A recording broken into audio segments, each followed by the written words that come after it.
What's up guys, and welcome back to some more RDR2 leaks to talk about, and a lot more leaked gameplay videos are coming our way with all sorts of brand new details, and the ones I'll be covering in this video are the wardrobe feature, which lets you change clothes and equipment, the shaving kit that lets you pick your hairstyle and shave your facial hair, and finally the camp upgrade system, and it's all in like a 10-minute video or so. You can go ahead and check out in the links I will be providing, but if you want to see all of the available leaked footage so far that has been posted all over the place, then go ahead and join my Discord server. There's going to be a lot of leaked stuff going on over there, as well as general Red Dead Redemption 2 discussion. So if you want to be part of the community, then go ahead and do so. I will provide all of the necessary links in the comment section as well as in the descriptions. But nonetheless, let's go ahead and move to today's video. And in the leaked footage we have at hand, there is a total of 4 minutes, even more so, of outfit changing and customization, with the rest being the camp upgrade and so on.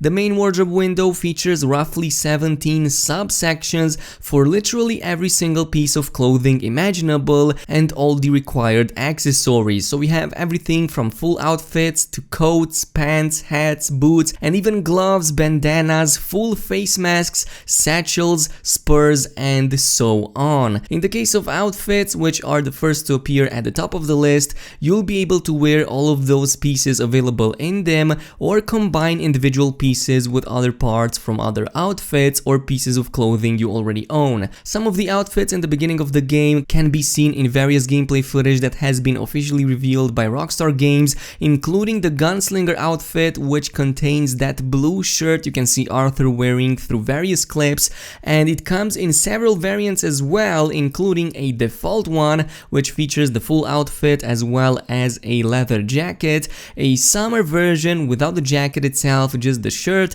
and a winter one that features a long blue fur coat that can be seen in various old gameplay footage, especially in the snowy areas or during blizzard scenes. So it looks pretty cool in the beginning, but you will immediately get way better. And one of them is of course the Grizzly's outlaw outfit, which also appears in there in the beginning hours of the game, especially if you pre-order this on the PS4, and you will have access to it pretty much instantly. But moving on, we have the Brawler outfit that looks similar to the one you can see Arthur fighting in a bar in the Valentine section in the first gameplay video, and it looks pretty similar to the one that is worn by the NPC Arthur is fighting in that scene. There are 4 more on top of these in the beginning hours of the game, called the Rebel, the Ruffian, the Innocent, and finally the Pursuer outfit. And all of these look pretty decent. They don't bring any stats or anything, but yeah, they kind of look cheap. They kind of make you look like a complete hobo, but I do find the Rebel outfit on all of these to look pretty okay compared to what other choices there are. As I was saying, you can combine all of these outfits with the available items however you want, and you can even create a combination of clothing pieces and then save all of that as a custom outfit that you can quickly pick later on into the wardrobe menu. So pretty cool stuff, especially if you want to have quick access to your previous outfits that you've created. In terms of options, there are hundreds in there. You can choose to wear or not hats, bandanas, full face masks, gloves, and even satchels. There's even a separate button to store your hat in your horse's saddlebags in order to access it later on in case you lose it. Then we have the chest pieces like shirts and vests. We have bottom pieces like pants and suspenders, boots and stirrup for your boots, and you can even pick colors for many of these in case you have the same model but with different colors. Of course, you can either tuck them in or let them over, like for example tucking in your pants in your boots, or tucking in your shirts in your pants, or leaving them over. It's pretty cool, it's pretty extensive. There's also an option to pick different types of holsters for your weapons, of course assuming you've already purchased them or unlocked multiple skins. You can also wear a bandolier over your chest, and you can store stuff like shotgun bullets and whatnot, and it has its own little compartment where you can store all sorts of items, probably just bullets and ammunition.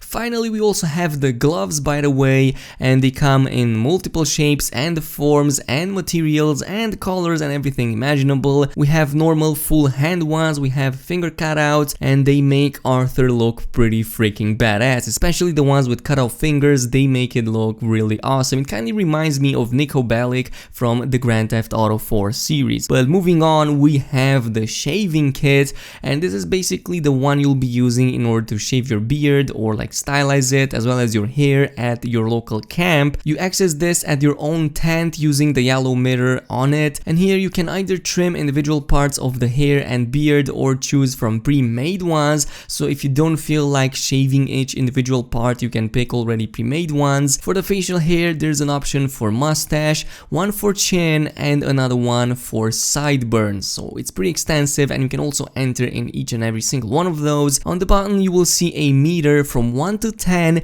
indicating the length of the part you want to cut. So for example, if you want to shave your beard, it will appear on a scale from 1 to 10, and you can only subtract from it, not add to it, which was possible in previous games. So if you go to a barber shop or to your camp, you cannot come with a bigger beard than you had before. It's just something that is so realistic and so freaking awesome. I will also say that Arthur can grow a very long beard and hair, and I've even posted a screenshot earlier today featuring him with a very long beard that was less than half on the overall meter, and that was pretty big to begin with. I am pretty convinced that you can actually create Santa Claus in this game if you let Arthur to become fat enough, grow his beard as long as possible, as well as making his hair as long as possible. In terms of hairstyles, there are multiple of them, and it seems you can choose a lot even at the camp itself. You can either trim it down yourself or, as I've said, pick up pre-mades. Not sure if barber shops in different cities have special types of hairstyles like we did in the previous games, but so far even the ones that you can do yourself look pretty freaking cool. Finally, let's take a look at the crafting upgrades available at the camp, and again there is a lot of them in there. We have several sections in the crafting upgrades menu for the satchel that Arthur is wearing, to his lodging, camp tables, main campfire, and somehow you can even change John Marston's lodging and upgrade it for some reason. I'm not really sure if there's a story explanation, but it seems that John is most probably going to play a significant role in this game as well, and yeah, you're gonna see a lot of him, it seems. In the satchel sub-menu you can pick from a lot of available skins, but all of these will need to be unlocked through various means. For example, the ingredient satchel is unlockable by donating 5 animal carcasses to Pearson and purchasing some leather working tools. All of these of course give you bonuses to carrying capacity for all sorts of equipment depending on which one you pick. So for example, the material satchel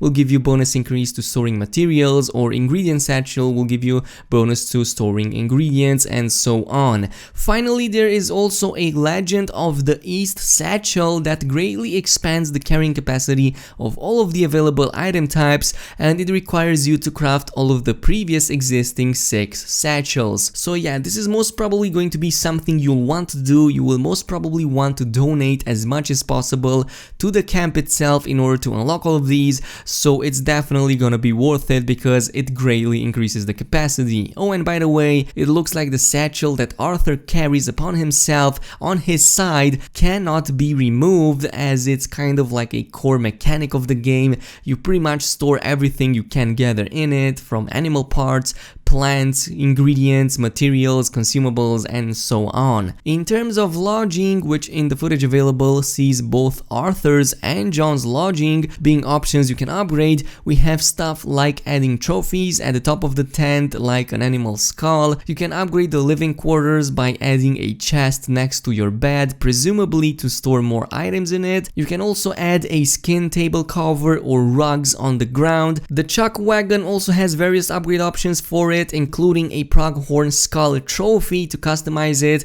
and I'm assuming that the chuck wagon is the one that the gang uses in order to move camp from one place to another. It pretty much looks like how it is in the first gameplay trailer, and yeah, it's also part of the camp. You can also customize it, and when you're moving camp, it's most probably going to feature all of the upgrades as well, as they are all pretty much visual. I mean, all of the upgrades that you will be applying to the camp are exclusively visual, and there's a lot of trophies you can apply all over the place. The range of customization here is quite big even in the beginning of the game, so I'm curious to see how it looks later on. The area around the camp can also be improved dramatically. You can add animal furs to logs and places where people sit. You can add banjos and guitars for people to use at campfire parties, and in general it's going to be worthwhile for you to upgrade your camp and pay as much attention to it as possible, donating stuff, helping them out, as they are going to provide a lot of bonuses to you. But this is pretty much everything that covers the wardrobe feature, the shaving kit, and finally the camp upgrades. And yeah, if you enjoyed these videos, make sure to leave a like on them, also subscribe to the channel, and I will see you guys in the next one. So peace out.